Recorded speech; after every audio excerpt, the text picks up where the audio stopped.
morning and good afternoon. Welcome to another episode of Before Coffee. It's another week, another mucking fun day as we're about to tell you all the news stories you might have missed over the weekend and today. So I hope you're ready to get started, I guess. This is the first and only international game show, Before Coffee, a father and daughter news podcast where we look up our stories right before the show starts. We just got caffeine in our bodies and we're learning to read and speak live on stream. Let's get into those mucking headlines and spin that segue wheel. Today on Mucking Fonday, EU imposes sanctions on 9 Russians and 4 entities accused of cyber spying. Plus, Meta backtracks, moving the feature that allowed you to use your Instagram photos to create images with AI and other people. Don't forget that they allowed other people to make your... Hello. Your headline, please. Am I still there? Mm-hmm. Okay. All right, so headlines. Too bad. Okay. Let's talk about... I had 3 stars. Okay. How much water it takes to write one single 100-word email from ChatGPT. France temporarily shuts down 3 nuclear reactors over Heatwave, while a fire in Fontainebleau forest near Paris triggers evacuations of trains and the highway. And the Secret Service made Trump leave behind his shiny new jet from his shiny new bribe jet. Plus, Netanyahu has lost his favorite senator. In my culture news, Sam Neill, star of Jurassic Park films, Peaky Blinders, and The Piano, died at 78, and we'll talk about his long life. And it's National Barbershop Music Appreciation Day. And to commemorate that, we're going to do a little barbershop quartet rendition of something. No, we're not. We're not going to do that. Mucking, it's Mucking Fun Day. I can't do like 3 other voices. Hello. You got different ranges, different keys. No, we're not doing any of that. It's Monday, July 13th, 2026, of Before Coffee.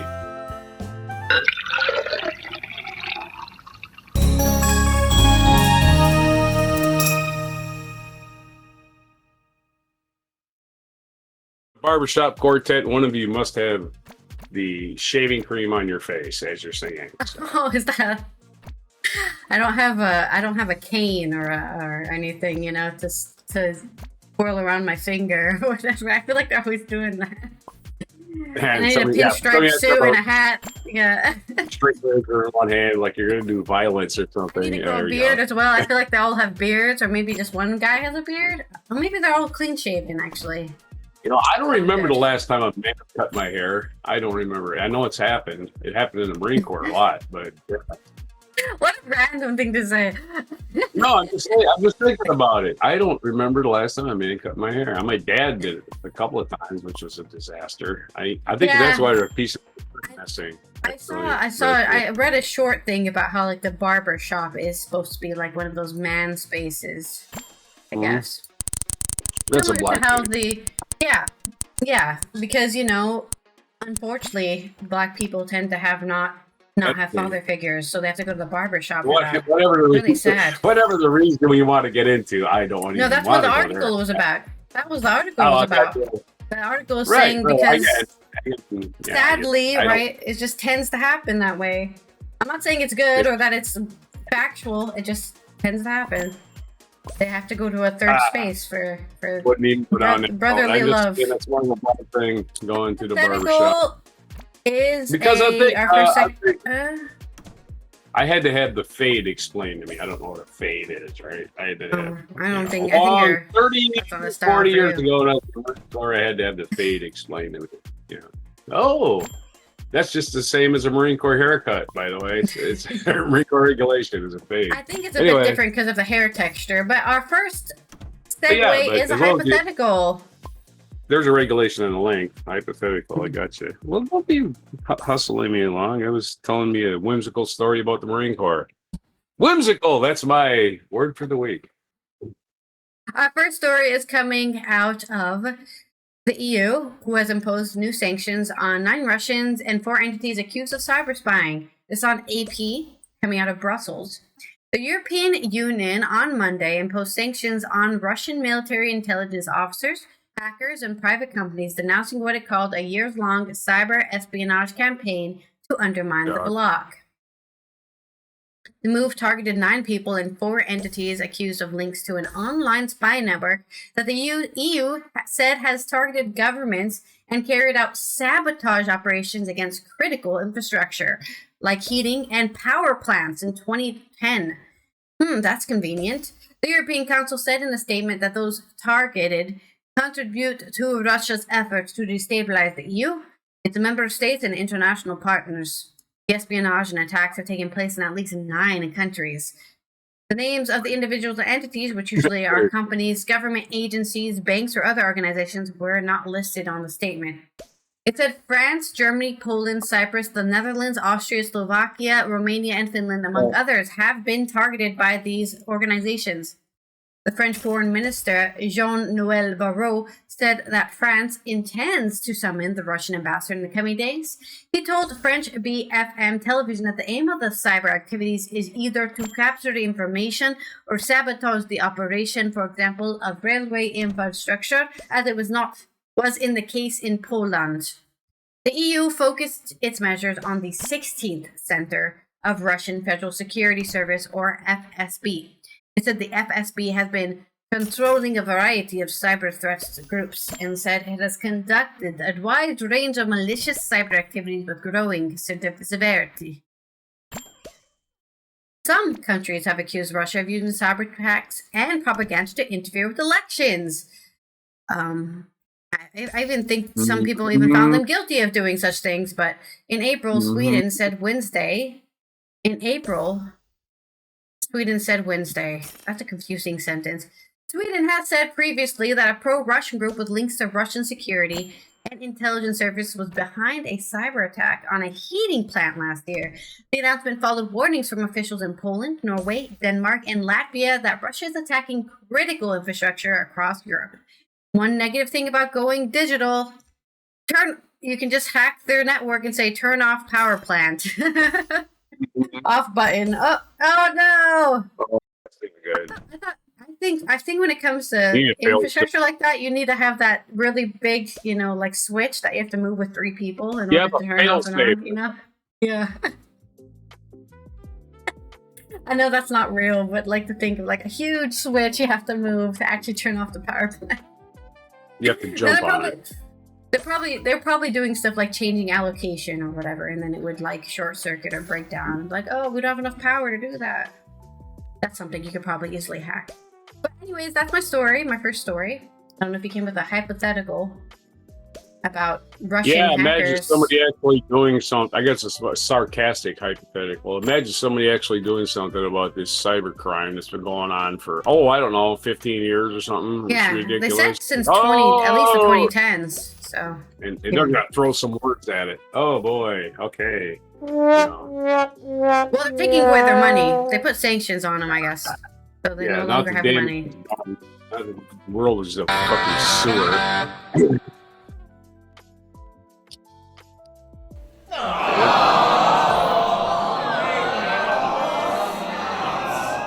All right, my next story is coming out of Meta, and also, well, this is just everywhere. So Meta, who owns Instagram and Facebook and all of those things, passed WhatsApp, a new. Out. Yes, they bought WhatsApp 10 years ago.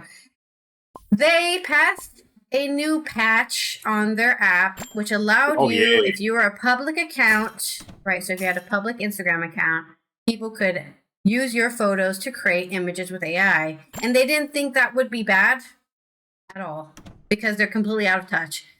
This is from Nacho Castanon on El Español. a Spanish paper. Last week, Meta announced Muse Image, its first image generation model developed by Meta Superintelligence Labs, a feature that allowed anyone to use your Instagram photos to create images with AI about you, which generated great controversy. After receiving widespread criticism for privacy issues, first of all, including from Hollywood Union, Meta has backtracked and eliminated the feature. Earlier this week, we announced that one of the ways users could generate images in Meta AI was by mentioning with an ad to those public Instagram accounts they wanted to take as a reference, a Meta spokesperson said. Yeah, we're still breaking their privacy, but at least they knew we were doing it. Our intention was to offer a useful creative tool and give people control over whether their public content could be referenced in this way. We have heard the comments that indicated that this function has not hit the nail, so it is no longer available, the spokesperson said. Meta, a parent company of Facebook and Instagram, on last Tuesday, which would have been, that was still the 7th. The 7th of July, they introduced Muse Image, its first image generation system integrated into the Meta AI assistant, a tool that allowed you to use a photo as a base and offer the possibility to modify the images created by sketches. However, the novelty quickly sparked criticism, mainly for privacy-related issues for its automatic activation within users' accounts. That's right. If you want to use AI, you can do that, okay? But the problem here specifically was that if you have a public Instagram account, and you don't switch that option off, which was automatically switched on for everybody on the website, people were able to go to your account, take your image, and do whatever the hell they wanted with it in the Meta AI, and that's the problem here. People were being opted into having their photos used for AI if they were against use of AI. An actress, Hannah Einbinder, a Emmy-winning and known for a role in the Hacks series, reported from Reuters, expressed rejection on Instagram, saying the feature had been enabled without warning. Didn't even tell anybody, right? Hey, new feature! Disable it here. That would have been the correct thing to do, right? Hey, we have a new feature. It's been enabled. If you don't want it, press this button and disable it, and encouraging others to deactivate it. Also, SAG-AFTRA, the union that brings together actors and professionals from audiovisual sector, asked last Thursday, which would have been the 9th of July, its affiliates and the rest of users to disable the option. Yeah, I remember I saw that on my threads. It was a huge, properly made graphic that says, we advise everybody who has a public account in SAG-AFTRA to disable, and actually everyone who uses anything on Instagram to disable it. The use of images of Instagram users without clear and explicit consent is unacceptable and demonstrates a serious lack of sensitivity to the associated risks and harm, the organization said in a statement. After the withdrawal of the tool by Meta, the union positively valued the decision. The risk of unauthorized digital replicas are well known. Promoting a role that facilitated such practices was irresponsible. We welcome their elimination. It is the right decision, a union spokesperson said. This turn by the company highlights the increasing pressure on technology to guarantee user greater control over their artificial intelligence mix of content they share. Yes, leave my shit alone.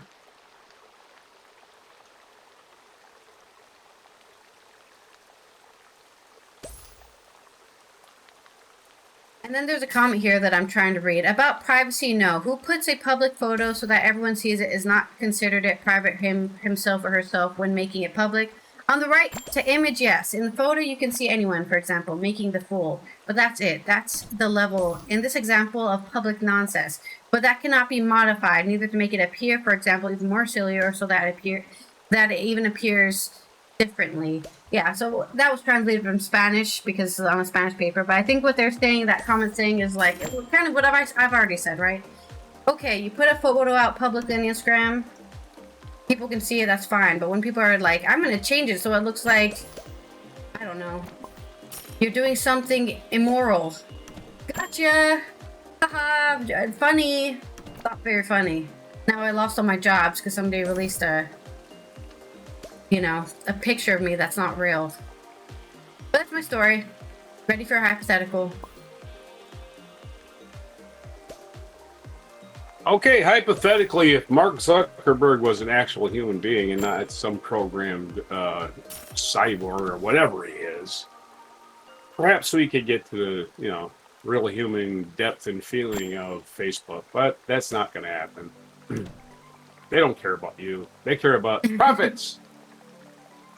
I don't know if they care about anything except for, will this make us money somehow? Oh, we put all this money into AI. We better use it to make money somehow. Yeah. Otherwise, it's not going to make us money. That's the whole cop out of AI, right? People are like, it's going to make us money. How? Oh, right. We have to think about how it's going to make us money. We just keep saying it's going to make us money, but we haven't developed a system in which it's going to make us money. And that's a great transition to my story about AI. So it's next segue. Have a spin.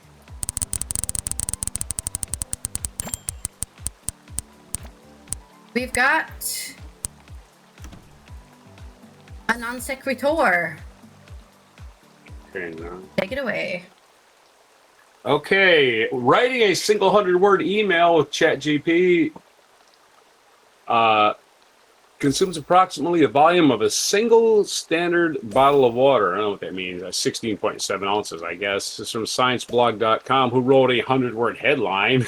So I'm going to skip the headline. This is from the Science Blog editorial team. The unsettling part of AI's water footprint is not that one chatbot answer drains a reservoir. It does not. The unsettling part is that a tiny hidden cost becomes less tiny when it's repeated. It costs millions and millions or billions of requests, then add to the water needed to build and power the data centers behind them. A 2024 Washington Post analysis produced with researchers at the University of California, Riverside, estimated that the water and electricity needed for ChatGPT using GPT-4 to write an average 100 email at an average American data center. The Post framed the result as roughly a bottle of water per email. That number is useful, but it is only if read carefully. It is not a permanent meter attached to every ChatGPT answer. No, there's no way to meter this.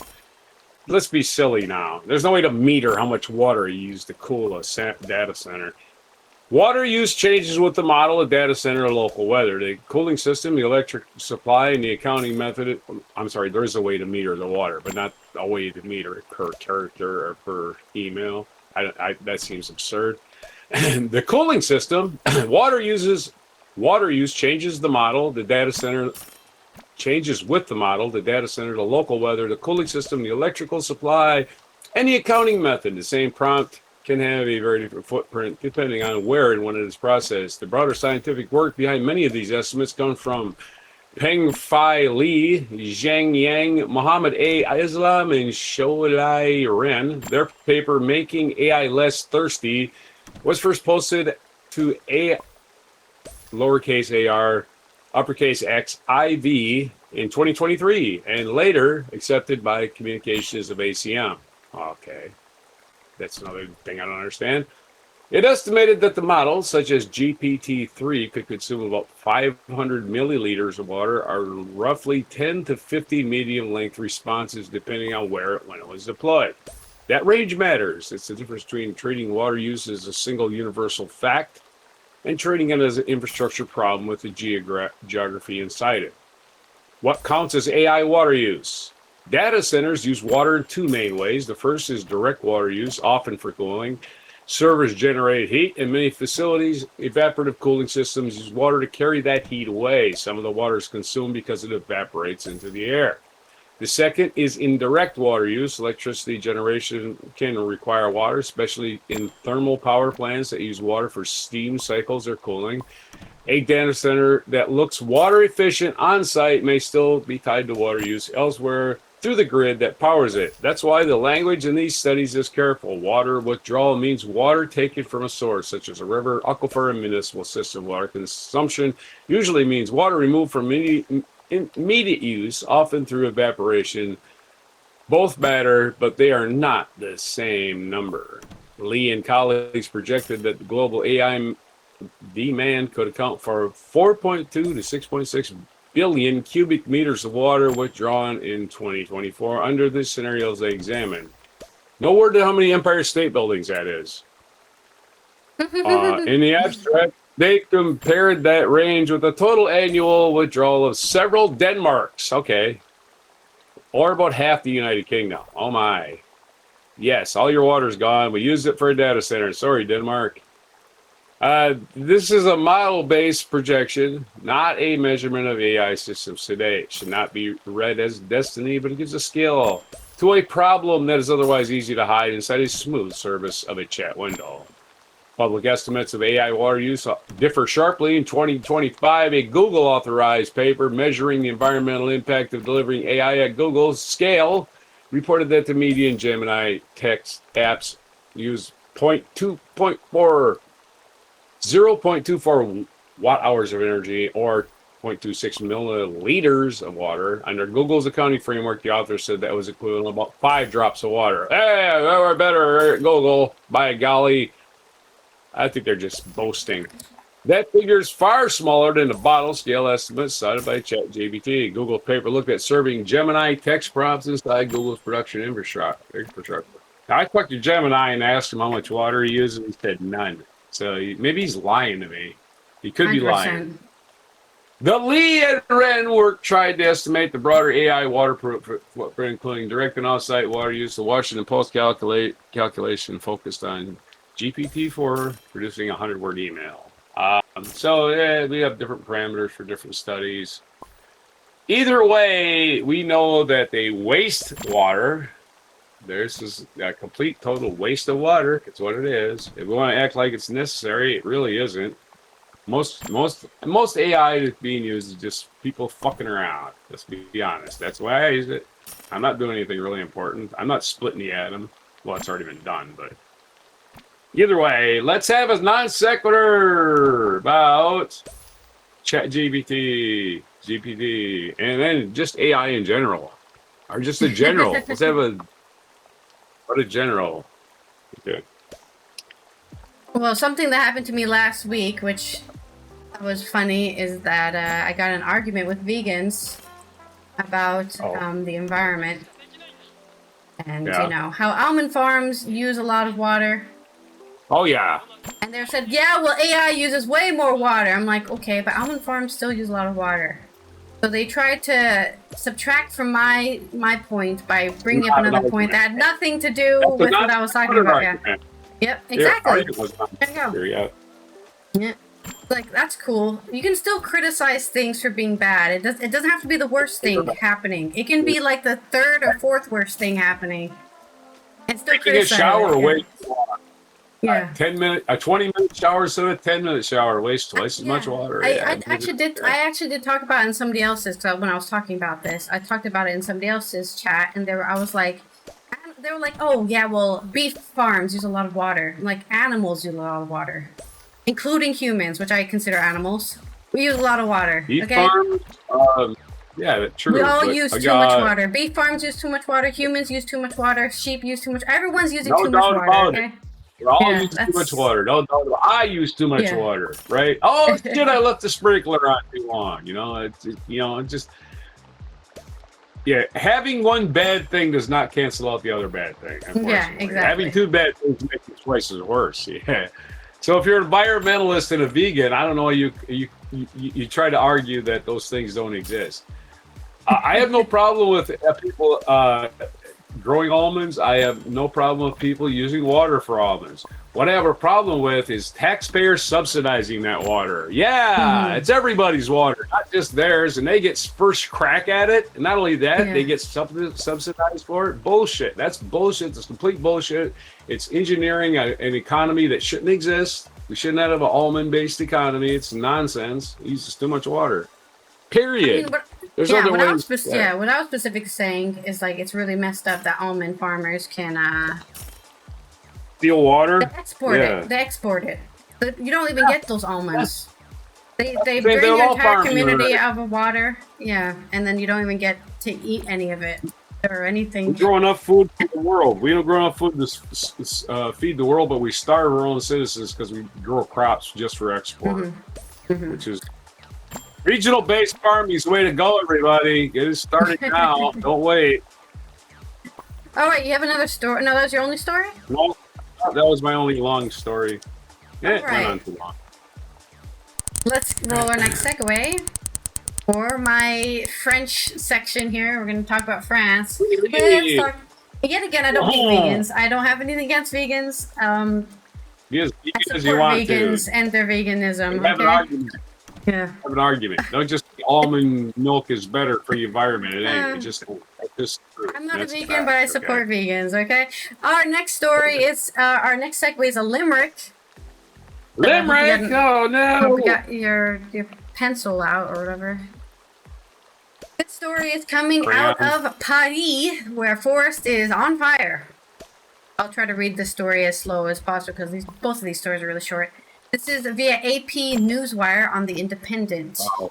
A fire raging in the historic and much visited Fontainebleau forest south of Paris on today, the 13th of July, prompted evacuation of some residential neighborhoods and disrupted train and highway traffic. It was among several wildfires in Western Europe as the region bakes into the third red alert heat wave this year. In Spain, which we talked about last week, 10 people were still unaccounted for by today, the 13th of July, from a fire that ripped through the remote southern expat community last week. Expat community. Killing 13 people in one of the country's deadliest blazes. I just remember that this story is being reported by The Independent, which is a British paper. So, of course, they're going to call it an expat community. A bunch of English immigrants are living in southern Spain, and they're stuck in a fire.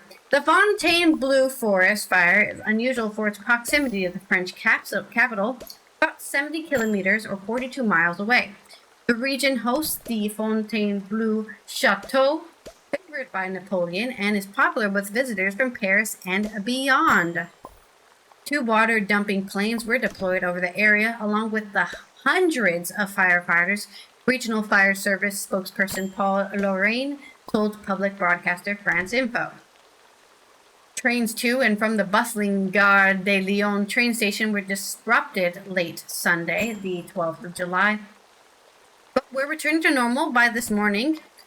A section of the busy A6 highway leading southeast of Paris was shut down because of the fire risk. Yeah, you don't want to be caught in a fire in traffic on a highway.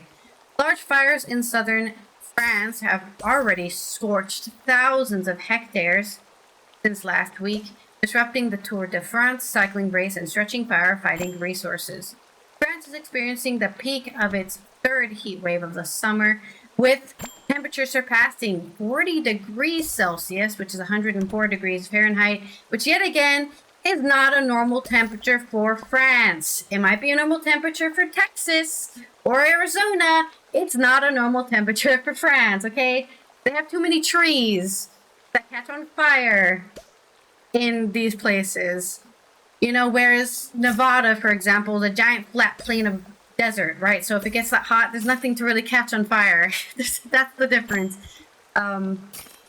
Across western and central areas and around Paris, it's around 37 or 98 Fahrenheit. Spain is reeling from its deadly wildfire. A 98-year-old British national died yesterday on the 12th of July in a hospital from injuries sustained in the Dos Gallardos wildfire, elevating the death toll to 13. Spanish Prime Minister Pedro Sanchez was expected to visit the site of the fire today on the 13th of July. Regional authorities said the blaze was contained after affecting some 70 square kilometers or 27 square miles of forest and farmland, larger than the size of Manhattan. Spain is experiencing extreme heat, which combined with wind and little rainfall is creating the ideal conditions for small wildfires to grow unchecked. I don't know if it has rained, but I remember the last heat we had, which was in the middle of June. Spain was going, please, somebody give us rain, and they were begging, and just no rain came, and there might still have not been rain since then. Europe is the world's fastest warming continent, with temperatures increasing twice as fast on the global averages since the 1980s, according to the European Union's Copernicus Climate Change Service, which is why they're doing so much to get to net zero and stop climate change, because they're the ones who are suffering from it the most. At least the quickest, I should say. Was that enough time for a limerick? Do you need more time? I can talk about something else. Oh, you're muted, but I'm gonna take that as a no.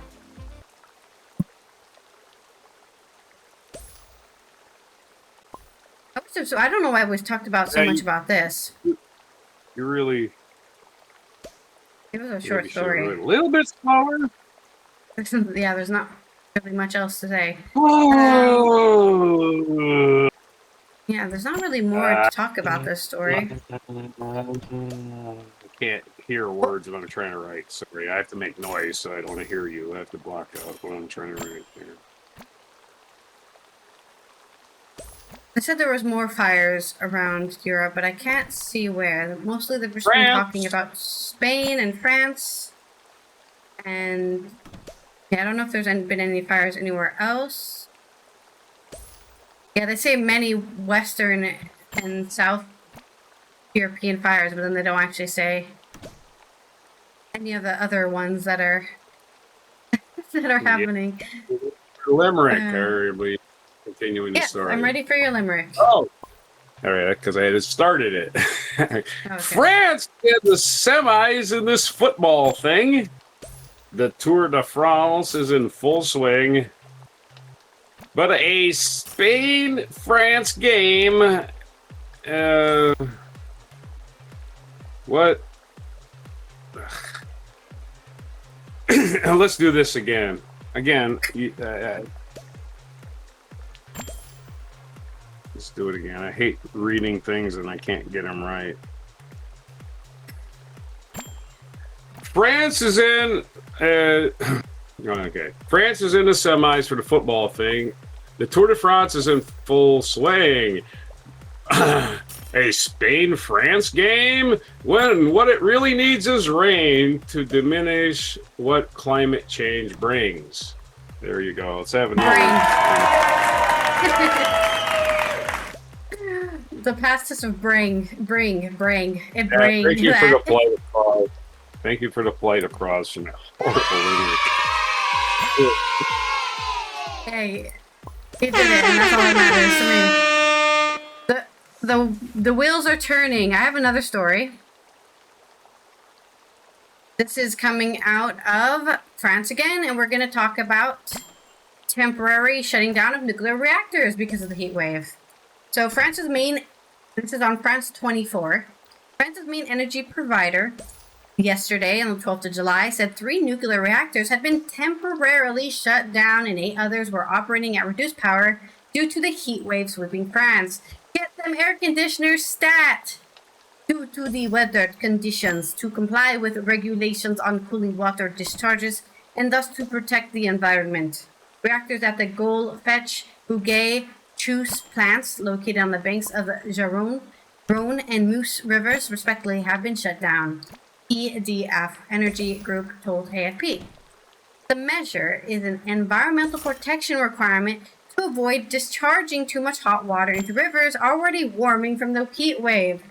Power plants critical to the country's electricity production use river water to cool the reactors, which heats the water then released back into the river. The Economy Ministry on Saturday, the 12th of July, issued an exemption to the temperature limits for the 11th of July, issued an exemption to the temperature limits to the heating of the Rhone around the Bouguet plant to ensure the security of the power grid, valid until July 20th. The shutdowns are the second time in recent weeks that EDF has had to stop nuclear reactors due to extreme heat, after a record-breaking heat wave hit France in June. On the 12th of July, the third heat wave to sweep the country since May saw more than a third of France under National Weather Service highest heat alert.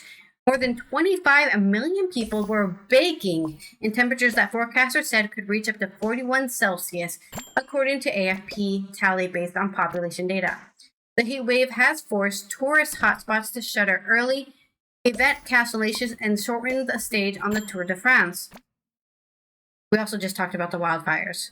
Since the end of May, France has been hit hard by repeated episodes of intense heat, which have caused excessive mortality and exposed problems with infrastructure and maladilated to extreme weather, increasing frequency of which science have linked to man-made climate change. France can only do so much on its own. I actually want to read about this shortened Tour de France stage. For the first time in the race's history, this is also on France 24, They've decided to shorten the stage due to the intense heat as Belgian sprint king Tim Merlier doubled up on Saturday, the 11th of July's flat 8th stage. Minutes after the 33-year-old Belgian had surged to victory in the 180-kilometer run from Périgueux to Bergerac with a stunning dash for the line, ASO announced that Sunday's 9th stage, which was yesterday, the 12th of July, would be changed because of a red alert in the central Corrèze region. Météo France, the country's weather authority, had declared the red alert due to exceptionally intense heat wave in Corrèze, ASO said in a statement. They shaved off 30 kilometers off the 185.5 kilometer stage from Malimort to Ussel, cutting out a hilly loop at the beginning of the stage. This decision has been made necessary by exceptional weather conditions, said ASO. It aims to ensure that the race can take place under conditions compatible with red heatwave alert. It's not the first time the organizers have made changes to a stage, even at this year's rate, but it is the first time that has been done because of heat specifically. Back in May, ASO had decided to shorten the tour's second stage in Spain by 13.5 kilometers due to the outbreak of a swine flu detected on a hill included in the original route. We don't want a bunch of bikers getting swine flu. Then last weekend, fans were told to keep away from the finish area in Monday's third stage, ending in Pyrenees, or I think it was the 6th of July, due to the raging wildfire 70 kilometers away in the southwest France. And then last year, in the 19th stage, was also shortened due to the outbreak of a lumpy skin disease on a herd of cattle in Col des Salés, which was duly cut from the stage. Don't touch the cows. Is it airborne? Like, why? I don't understand, but sure, yeah. I guess it must be an airborne disease. Like, don't go near there. You're gonna get mad cow disease and swine flu on your bikes for some reason. I'm not sure about that, but sure. And that's all I have to say about all of this story. You're muted still.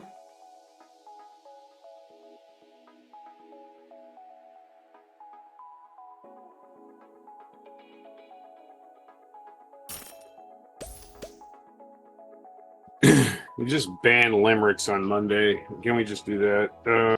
You can always say skip it. You have a... Oh, that's just being a cranky person because, I don't know. If you're going to do... Maybe read another story. More heat from the sun persists. Our fake mini suns to desist. Those are their nuclear plants. Frit shut down its nukes and... swine flu causes pukes, and the shortening of the bike race, they did insist. There's your terrible pun. Maybe I'll just have one pun for two stories from them because we're kind of reading a second story because you needed more time. You didn't need to make a limerick for the second story. But I made this limerick for the first story. Anyway, maybe I'll just do that. Well, the third story was it was just me trying to talk longer, so you had more time. I screwed it up. Yeah, hey, spin the wheel, and I'll try to trudge through this next two stories. That's a typo. Exit. All right, let's go to our next segue. Before you get boiled in oil over here.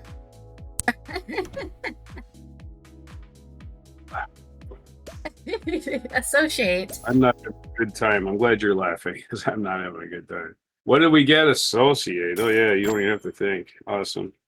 I had to write a limerick and you don't have to do anything. Okay. Like I said, cool. you could have All asked right. I got two long stories where you get to sit there. Okay, I sent you a video. And we're gonna talk about Stinky the Clown and his bride plane.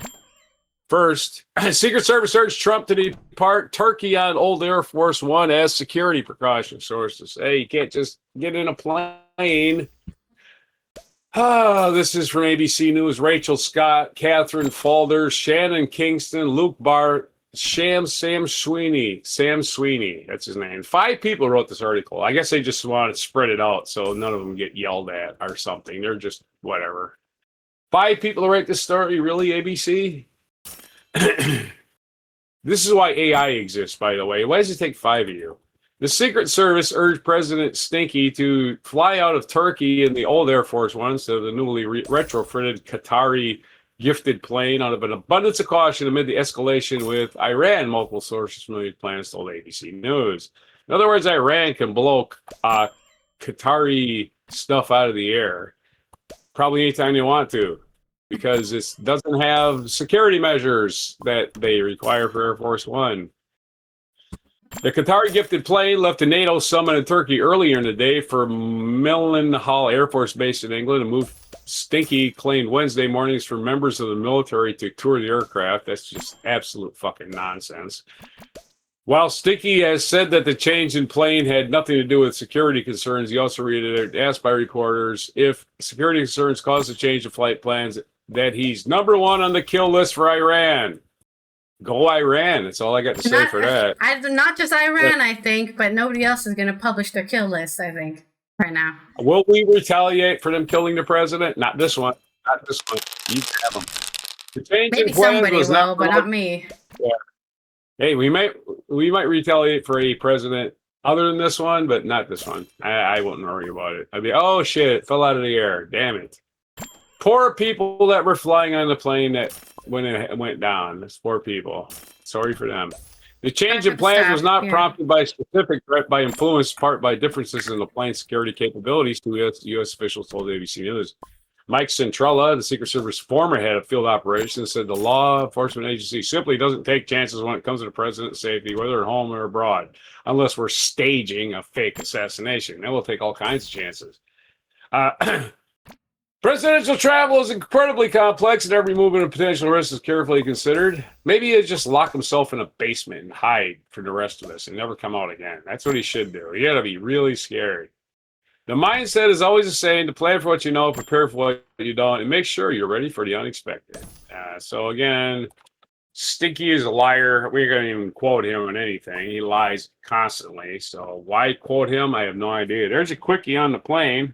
We're going to get to what are the people responsible for Stinky being in power? Okay, go ahead. Yeah, I associate this with Putin, which of course you should do what Putin does, right? You never see that guy.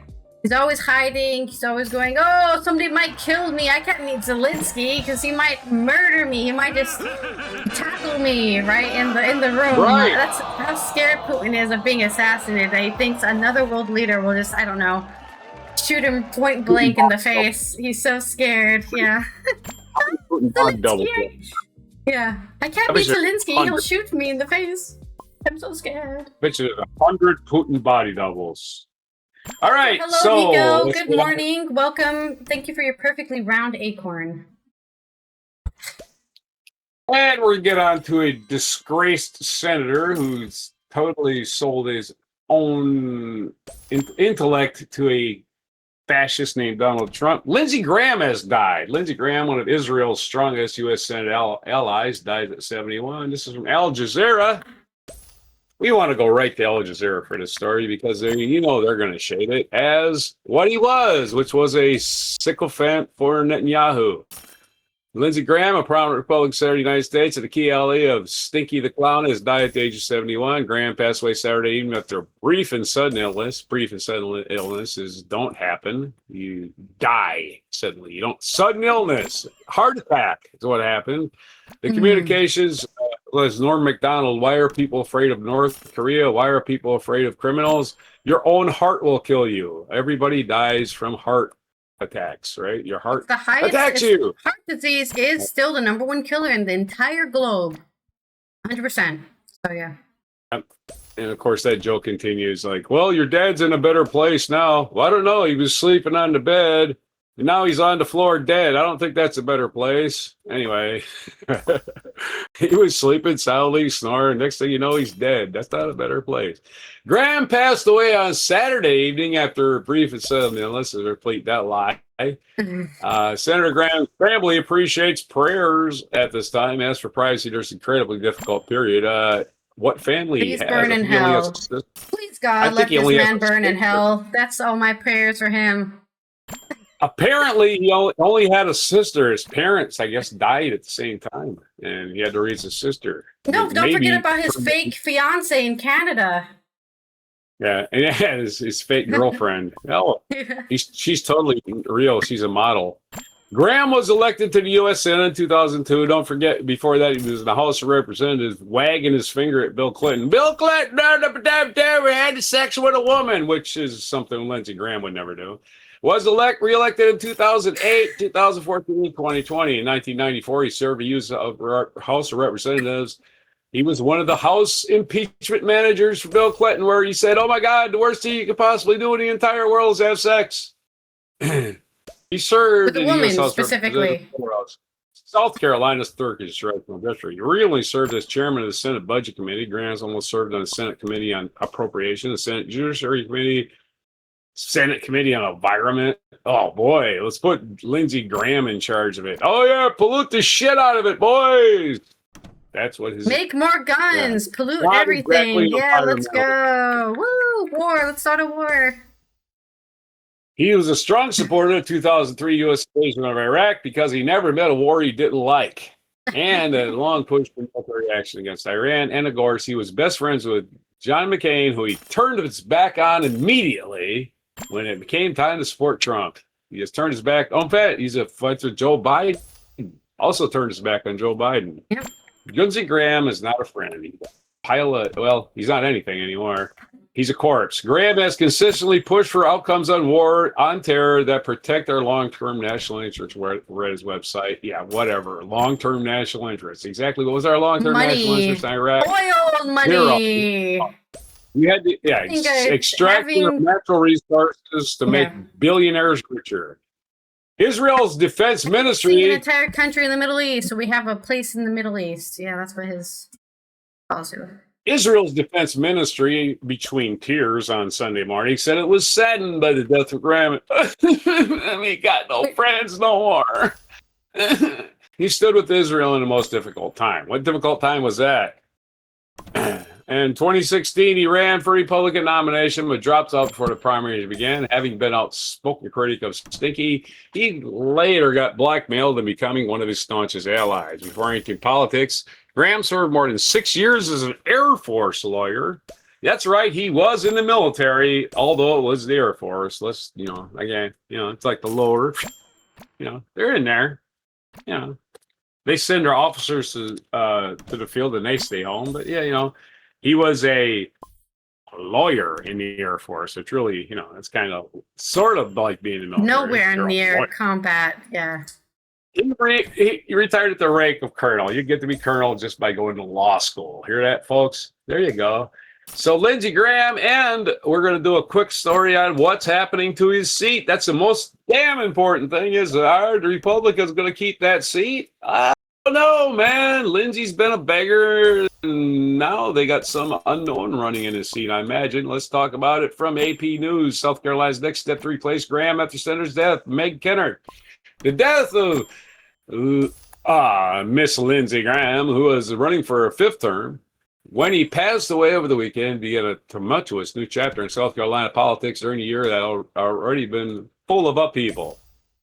As a conservative's senior senator and influential ally of Diaper Donnie, Graham was presumed to be on a glide path towards at least renomination. I don't know, re-election. I don't know how he's that popular anymore. Now Governor Henry McMaster must choose a temporary replacement and conserve until January. Hopefully accidentally pick somebody with a brain. That would be nice. While the state also prepares a special primary so voters can choose a new Republican nominee for general election. The rare open Senate seat has ignited a scramble among South Carolina's most ambitious conservatives have been eager to climb that political ladder. They're having an election this year, so this appointment is only going to be until January. So I don't know what this appointment ain't going to be a warm bucket of spit when it comes down to anything, because he was running for re-election, and now they got to come up with somebody else who's unknown. State Attorney General Alan Wilson won the nomination. For who's McAllister? Governor Henry McAllister, okay, who's wrapping up his senator term. He's probably going to appoint himself. State Attorney General Alan Wilson won the nomination, overcoming a field that included Lieutenant Governor Pamela Vett, but Nancy Mace and Ralph Norman, all of whom are now eyeing Graham seat. Oh, Nancy Mace needs to run. Oh, boy, that would be great, because the Republican Party of South Carolina hates her guts, especially since don't forget, she signed the Epstein list release thing, and now she decided, I'm not running again. And then she lost, so she's running. She could be running for Senate. According to South Carolina law, 1 week filing period for a special primary election begins the second Tuesday after the candidate's death, or July 21st, 8 days from now. The special primary election would be held the second Tuesday after the filing period, August 11th. Any necessary runoff would follow 2 weeks after that, August 25th. So yeah, but pretty quick if they wanted. From that point, the new nominee would just have for 2 months to campaign for general election. Okay, so November 3rd. So, yeah. I don't think the Democrats need a new primary, just the Republicans. All of this is problematic according to federal law. It requires military and overseas ballots to go out 45 days before a special election. I guess the military don't get the vote in this one. I don't know.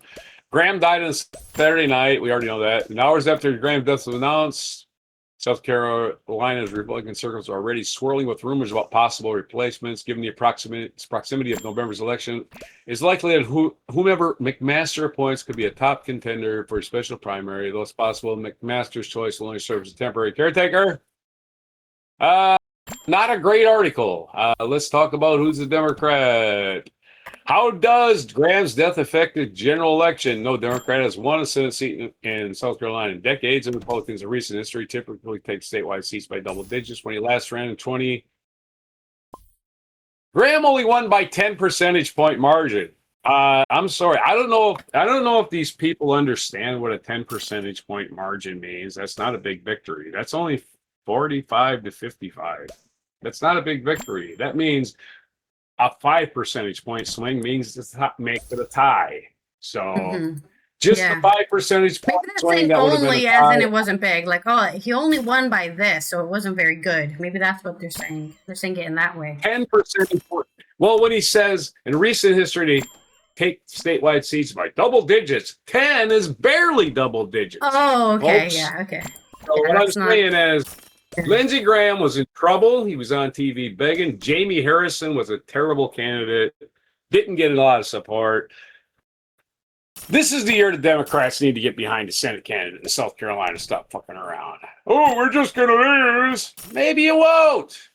Charleston pediatrician Annie Andrews won the Democratic nomination last month and has raised more than $8 million in the race and just under $3 million cash on hand. And in May, according to federal filings, Graham had only taken in $6 million with just over $4 million on hand. Of course, he's got the incumbency, so that counts for just about everything.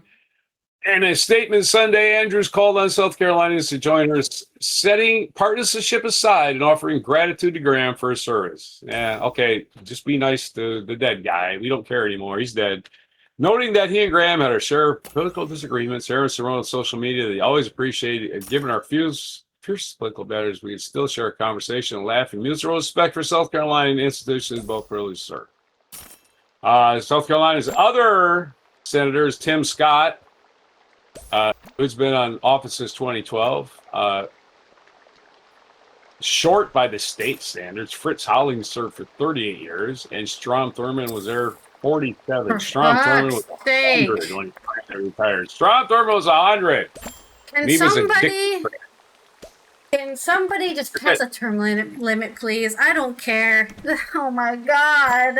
These people are so old and they're in there for 40 years. 30 years. Oh my God. Like yelling down a well at this point. Yeah. That's it. That's your association. Okay, cool. Yeah, my association is, why do we let people, like, I understand back, I don't know. I wasn't alive. But let's just say now the world we live in moves so quickly and so fast. New things pass so quickly. New technologies invented 5 years. Within 5 years, right now we're in the AI revolution, whatever. These people don't know anything about what's going on anymore. And they're still sitting in their fucking 40-year-long... I just think get rid of the senators. Get rid of the senators unless you got a basic population of 1 million in your state. I don't know if I agree with that, but I just think there should be term limits. Just keep swapping everyone out. Why does Wyoming get 2 senators? That's what I'm talking about. Nobody lives there. Why does North Dakota get 2 senators? Nobody lives there. I mean, there's Nobody definitely lives people there. living there. I know what you're saying, but I don't agree with it. More people live in Anyways, Manhattan. that's my City associate. block Term than limits, the please. state of- You get 2 senators. All right, spin the wheel. For our culture Make it news, sad No news limericks. in the Jurassic film lovers. For an alliteration headline. Only one story here. Ooh. Where is my story? I lost my story. Where did it go? There it is. This is on The Guardian by Sean Kane. Sam Neill, star of Jurassic Park films, Peaky Blinders, and Piano, has died at 78. The versatile New Zealand actor, whose career spanned Oscar winners and blockbusters such as The Piano and Jurassic Park, has died. The actor's death was announced today on the 13th of July in a statement that's shared on his Instagram account. No cause of death was given, but Neil had only recently revealed he was cancer-free after being diagnosed with stage 3 angioimmunoblastic T-cell lymphoma, a type of blood cancer, in 2022. It is with immense sadness that the Wanu, Sam Neill, shared the news of his passing on Monday, the 13th of July, in Sydney, Australia. Sam was surrounded by family and passed with the dignity that has characterized his whole life. The loss was sudden and unexpected, bless you, but blessed by the fact that Sam remained cancer-free. The world would like to express their deepest gratitude to the staff of St. Vincent's Private Hospital for their incredible care. More details will be shared later, but for now, on behalf of the family, we ask that you respect their privacy as they navigate this immeasurable loss. Neil's peers, friends, and admirers pay tribute to him today on the 13th of July as news of his death spread. Neil was born Nigel John Dermot Neil in 1947 in Omagh, Northern Ireland, to an English mother and a New Zealander father who was serving in the British Army. So technically he is Irish, but then grew up in New Zealand. The Neils moved to New Zealand in 1954, so he would have been eight years old. He took the name Sam when he was 12 because there were several Nigels at his school, and I found I moved more easily in the world of Sam. Nigel's an awkward fit in most circumstances. Imagine being a movie actor called Nigel Neal. Alliteration, there's your alliteration headline right there. Neil attended school at university in Christchurch, but didn't settle on acting until after he failed a catastrophic year of studying law. He began appearing in Canterbury University productions. He moved to Wellington to join the Downstage Theatre as a professional actor, where he was paid $35 a week and any leftover food from the kitchen for meals served at the audience before the show. After some small roles on local television, his breakout role was in the 1977 film Sleeping Dogs, the first New Zealand film to open in the US. Soon after, he landed a leading role in My Brilliant Career in 1979, played the son of the devil in Omen 3, 1981, and appeared in Andrzej Zulawski's cut film Possession, 1981. In 1988, biopic Evil Angels, also known as A Cry in the Dark, as Lindy Chamberlain's husband, Michael, opposite Meryl Streep, and in The Hunt for Red October in 1990. He's been in a lot of films that people have heard of. His role in Ivanhoe, 1982, made Neil a big name in Sweden, where the film has aired on TV every New Year's Day for 40 years. So people in Sweden are sad. Neil came to widespread international attention in 1993 with two performances. A New Zealand settler, Alasdair Stewart, in Jane Campion's Oscar winner, The Piano, and as Dr. Alan Grant in Steven Spielberg's Jurassic Park. A role originally offered to Harrison Ford, Neil played Alan Grant again in sequels Jurassic Park 3 and Jurassic World Dominion. Neil shaped a career playing memorable romantic leads and charismatic villains. He had more than 150 credits over 5 decades, including Dead Calm, The Jungle Book. Oh, I remember the Jungle Book film. That's also where I know him from. The Mouth of Madness, Event Horizon, Bicentennial Man, The Dish, and Peter Rabbit. He was one of the leading candidates to succeed Roger Moore as James Bond and did an on-screen test in 1986, but lost out to Timothy Dalton. In 2016, he starred in Taika Waititi's breakout hit Hunt for the Wilder People, which led to small cameos in Waititi's Thor Ragnarok and Thor Love and Thunder. Neil also worked in television, playing the corrupt Maj Chester Campbell in Peaky Blinders, The 12, The Tudors, and the episodes of The Simpsons and Rick and Morty. He was nominated for a Golden Globe for his portrayal of spy Sidney Riley in the 1983 miniseries Riley Age of Spies. Neil lived in a farm winery called Two Paddocks in central Otago wine region. He described it as a ridiculous time and money-consuming business. I would not do it if it was not so satisfying fun, and it gets me pissed once in a while. He named his farm animals after his colleagues, including Laura Dern, a chicken, Kylie Minogue, a duck, and Helena Bohm Carter, a cow. Interesting. In 23, Neil revealed in his memoir, Did I Ever Tell You About This?, that he had been undergoing chemotherapy for a year after being diagnosed with stage 3 angioimmunoblastic T-cell lymphoma, a type of blood cancer. By the time his book was published, his cancer was in remission, but he underwent monthly chemotherapy the rest of his life, having signed a contract with the drug company that if he was still alive after 4 months, the treatment would be free. I'm not afraid to die, he told The Guardian in 23, but it would annoy me because I'd really like another decade or two, you know? We've built all these lovely terraces, we've got these olive trees and cypresses. I want to be around to see it all mature. I've got my lovely little grandchildren. I want to see them get big, but as for the dying, I couldn't care less. He said he dreaded any prospect of retirement. Some of it's to do with coming from a little place, the most obscure place in the world, as far from anything as you could get. Being asked to do something with an international mention, how immensely seductive is that? Neil was appointed an officer of the Order of the British Empire in 1991 for his service to acting and a Distinguished Companion of the New Zealand Order of Merit, DCNZM, in 2007. Years later, after a change in New Zealand's honor system allowed recipients to convert their DCNZM into knighthood, Neil accepted the knighthood and gave the title Sir in 22. Sir Neil. Neil jokingly described his family life as somewhat haphazard due to his career. He is survived by his 4 children and 8 grandchildren. His children are Andrew, who was placed for adoption when Neil was in his early 20s, but reunited with his father in 1994. Tim, his son, with actor Lisa Harrow. Elena, his daughter, with makeup artist Noriko Watanabe. And Maiko, Watanabe's daughter from her first marriage, who Neil adopted. So 3 biological children, 1 adopted child, and 8 grandchildren. So he did it. He lived his life. That's, so good for him. Great grandchildren. That's always weird to me. Like, I got grandchildren. I'm not even that old. And I've had grandchildren for 23 years. I'm not even that, you know what I'm saying? It doesn't seem like 78 you should have great grandchildren. Yeah, a lot of people don't want to have children right now, so you don't blame them. 8 kids, you think the odds would be there, right? Or 8 grandkids, so you think the odds would be there. Maybe he does have grandkids and you don't want to talk about them. Yeah, they're like 2 years old. Yeah. I just say, odds are, unless they're just not old enough, right? Maybe not. All right, so or as the headline should read, we're on that part, right? Yep. Prominent Peaky performer passes. Because I know him from Peaky Blinders. He plays the cop. He plays the cop. The corrupt cop.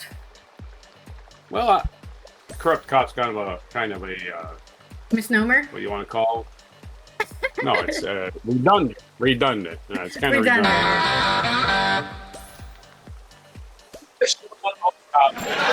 Man, come on. I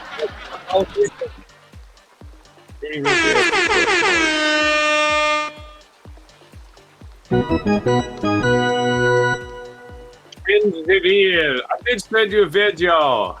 Yes, you said that already. We're going to... I know I said it already, but I want to make sure I said it again. And the third time. We get... Again. Reminds me of a song. I am getting all the easy ones today, aren't I? Well, maybe. You had to write an alliteration, you had to write 2 limericks, and I'm just like, a song. Reminds me of a song. The wheels on the bus go round and round, round and round. July 13th. Hey, it was my dad's birthday yesterday. He was 112. Happy, you know. veteran, World War II veteran, right? Or World War. Yeah, he was in World War II. He played the was clarinet. in the big war. He was in World War II. He played the clarinet, yes, in the Army band. Or you might play just anything to get out shooting at people. That's, I'm just saying. He actually had a gun inside his clarinet and when you played a certain... Yeah, it wasn't for that. Mom and dad would have stopped at 2 kids, and my mom maybe would have remarried. I don't know. 1713. This day in history, Spain and Britain signed one of the treaties of Utrecht. This one gives Gibraltar and Minorca to Britain, so they've had Gibraltar since. Oh, we want that rock.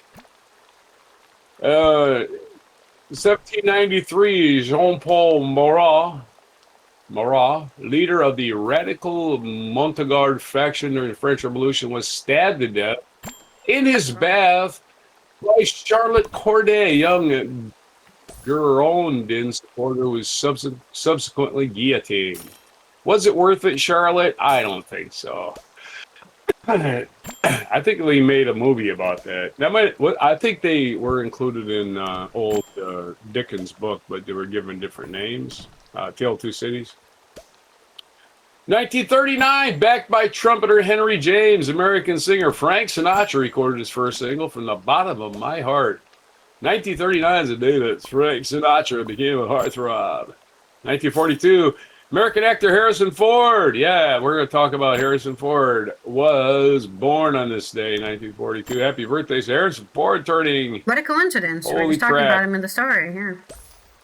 84 today. 84. Way too old to be a Harrison Ford. It was, he played Indiana Jones, and of course, who did he play in Star Wars? He played Han Solo. You know who Han Solo. That's right. He played Han Solo. He also played Decker in Blade Runner. He's played a lot of memorable characters. Yeah, he's reprised his role in Indiana Jones ad infinitum until his, so pretty soon he's no longer Indiana Jones. It's Indiana. Yeah, but he was tired of Star Wars, but he loved playing Indiana, so I guess that's why he keeps going back. Everybody's favorite, what do you want to call him, anthropologist? 1985, the benefit concert Live Aid was held The benefit concert Live Aid was held simultaneously at Wembley Stadium in London, JFK Stadium in Philadelphia, organized by Bob Geldof, Midge-Ure. The event, Midge-Ure gets no credit for this. Bob Geldof gets all of it. Drew an estimated 1.5 billion viewers and raised millions of dollars for famine relief in Ethiopia. We hope. It was the last time we saw. We don't know where that money went. Queen live, right? It all went to. Yes. Everybody was live. No, I mean, specifically, it was the last time Queen was seen live because they... Hell no, it wasn't. No? No, hell no. No. You didn't have AIDS at this point. Freddie Mercury died in 1991, so yeah, I don't know where that came from.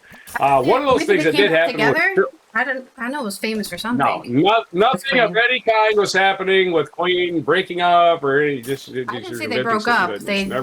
I didn't say they broke up. Well, I have no idea where you get it from because it has nothing to do with anything. He's famous for getting the crowd to sing along. It's a big famous video, but nothing of significance was happening to Queen at the time. Not a thing. What did happen at that day, which I will try to get out of my mouth, is Phil Collins played in London and he played in Philadelphia the same day. Of course, he did London first because of the time difference. So good for Phil Collins. That's insane. So that was the one thing I was trying to say. That's the one thing that happened of significance that day. Freddie Mercury singing with the crowd, he did that all the time anyway. I have him on a live album doing that, so I know he did that. 2007, U.S. Department of Agriculture announced plans to address colony of collapse disorder. That's not nice. I bet you they stopped addressing it because it doesn't exist. U.S. Department of Agriculture basically exists now to give out bribes to farmers who have been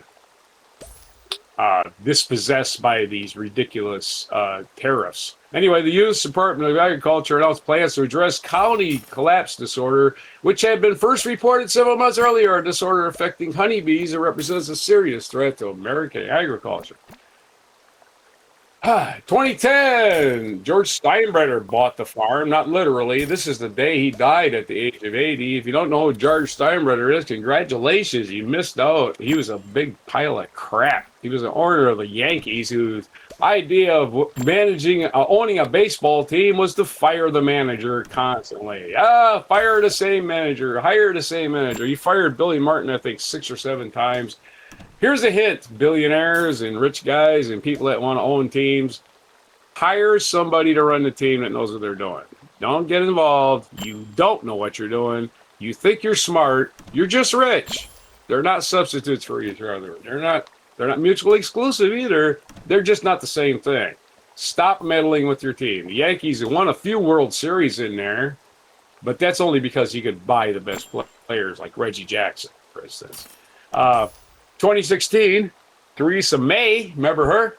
Yeah, that's right. Theresa May became the second woman prime minister of the United Kingdom. Yeah, that's right.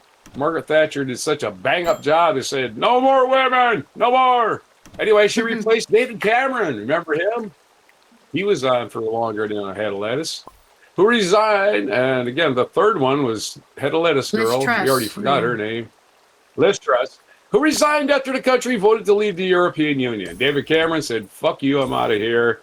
Here's Theresa May to oversee He was trying to be like, see, we want to still stay. And he got completely wrong. And then he was like, sorry, guys, I fucked up. I'm serious. That's what happened. Perhaps. David Cameron might even be related to us. 2017, Chinese writer and human rights activist Liu Xiaobo, Xiaobo, who advocated for democratic reforms, was the first Chinese citizen to be awarded the Nobel Peace Prize. Died on this day at the age of 61. So this is the day he died. It's not like to celebrate. And 2 years ago, the fake assassination attempt on Trump happened. Featured event, the first World Cup kicks off in 1930. 13 teams, only Europe, by golly. No, it wasn't just Europe. 13 teams across Europe and the Americas. That's right. Only 13. How do you end up with 13 teams? You couldn't get an even number. Like, can we get another number? Let's invent a country. Or let's split a country and make 2 teams. Why don't you have 13? That just seems like an odd number to whittle down. They had to start teaching countries like Japan and Korea to play soccer just to get more people in. Really. Yeah, let's pick a prime number so it has some convoluted way to eliminate people. I don't know. Anyway, the first World Cup in 1930 on this day took the field in Montevideo, Uruguay, for the start of the first FIFA World Cup. Was it FIFA the organization back then even? They were open and taking bribes in 1930. That's right. The 2 opening matches kicked off simultaneously with French forward, a French guy, Lucien Delorient, scored the first goal in the World Cup history, reportedly in falling snow in July. Yeah, it snows in Uruguay in July, apparently. It must have been at high altitude. Uruguay will go on to defeat Argentina to become the first World Cup champion. Uruguay is still trying to get back there. Our featured biography is Wole Soyinka, a Nigerian playwright, novelist. Wole Soyinka, born in 1934, wrote a modern West Africa in a satiric style, with a tragic sense of the obstacles of progress, winning the 1986 Nobel Prize for Literature. I love satirical style. I will check him out. I love satire. I love people making fun of the easily make funnable, especially the aristocracy. The ridiculousness of our reality. Other birthdays today: Michael Spinks, American boxer, born in 1956. Happy birthday to Michael Spinks, who lost his title to Mike Tyson, and I think Mike Tyson walked in the ring and Michael Spinks passed out. That's basically what that fight was, unfortunately for him. He got his title and retired. Erno Rubik, the Hungarian inventor, I think he invented the Rubik's Cube. He was born in 1944. If he didn't invent the Rubik's Cube, I don't know what he's famous for. John Clare, British poet, 1793, and Ferdinand III, Holy Roman Emperor, he had a bunch of holes in him. So he was known as the Holy Roman Emperor. Yes, he was full of holes. Oh, Other, no. it's Beans and Franks Day. It's Barbershop Music Appreciation Day. I think it's National Delaware Day. So I think this was the day that Delaware voted to become an estate, which would have been the first state, which would have been the ratification of the Constitution, which I'm guessing that would be the only reason for it to be Delaware Day. So you can end that video any way you want to. So that's everything today. Only 3 things today. 3 things. That's it. It's mac and cheese day tomorrow, but it's Beans and Franks today. So it's like budget food day. It's budget food day for everyone. I heard that. Here's a random Pretty soon tangent. you'll be eating the curtains. I heard all the vegetables have a disease right now, so people are gonna have to start eating that budget food because now all the vegetables in America have a disease and you can't eat them because you'll get sick. So lock up your pets. Lock up your pets, everybody. So that's every day and tomorrow is Cow Appreciation Day. So you're ready for that. So this is everything. Our haikus are about to have, our limericks, our mispronunciation, our technical glitches, me shutting things off accidentally for Monday, Mucking Fonday, July 13th, 2026 on Before Beans and Franks. Not just Beans, not just Franks, but both of them. Well, I guess this reminds me of, we already talked about him, Queen, so the song it reminds me of is Bohemian Rhapsody or Under Pressure or what is We Will Rock You. I actually know what tracks they play, but a lot of all those great call and response songs that people just Radio Gaga. They didn't invent the call and response, but they definitely popularized the call and response live show. Radio Gaga was their big radio hit at the time. At the time, their big radio hit was Radio Gaga, so the crowd was doing this like that. So that would be your 1985 Queen that was currently on Radio Gaga, Radio Goo Goo, Radio Gaga. After that, actually, all I hear is I stopped buying Queen albums, not because I didn't like Queen. It's because I joined the Marine Corps, and by the time I had a boombox, I had money. I wasn't going to buy albums; I was going to buy tapes and CDs. But CDs had not come out as a full thing by 1986. So I had the double boombox with the high-speed dubbing, so I would make tapes from other people's tapes. So my entire tape collection was copyrighted material that I didn't buy. And that's what I was the original pirater. Yeah. I got all. No, I knew this guy named Penikoff, who is a red-haired guy, and he had all of Pink Floyd and all of Frank Zappa. So I was in the middle of getting all of his collection onto my cassettes when he finished school and left. So that's where it stopped. Okay. I was a school battalion. Let's do the thing. Radio Gaga. Anyway, so Queen. My last Queen was The Game, where another one bites the dust, and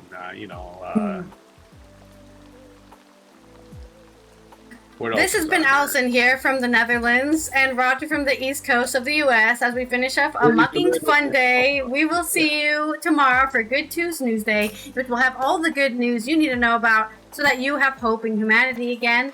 If you're not already following Before Coffee Podcast on Twitch, please do that. And Before Coffee Podcast on YouTube, please turn on those notifications so you know when we go live, post a video, and make that number go up so that more people can see our anti-AI news.